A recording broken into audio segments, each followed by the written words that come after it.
Singit na silang singit. Tapos pag halimbawa nasagi ka, nagasgas sa sasakyan mo, sila pang galit. Naku po. Kaya ako mga idol, pag nagasgas sila, pinababayaan ko na lang. Kawawa naman kasi. Sa pabayaran mo. Bayaran mo sa kanila, wala din, kawawa sila. Nakikipag-boundary, meron yung nakikita mo kasama yung anak niya, sinisipon, tumutulong sipon, tulad na sagis sakyang ko eh. Siningit niya yung ano niya, kolong-kolong. Bumaba ako ng haba ng gas-gas. Pagbaba ko, galit pa yata. Gusto niya yata, lumipad yung sakyan ko. Siningit niya ng siningit. Nakita, naawa lang ako sa mag-asawa. Nakita ko yung anak nila, sinisipon, tumutulo yung sipon.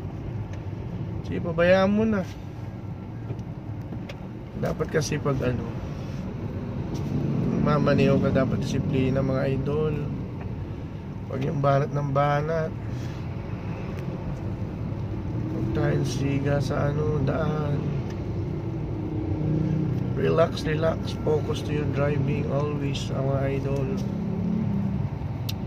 So what's up mga idol? Ayan, kumusta kayo dyan? Don't forget to subscribe my channel, Boss Philip Vlog, and my page, Boss Philip Vlog again, and my TikTok, Boss Philip Vlog.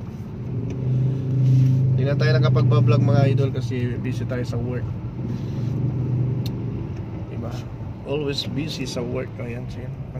Okay.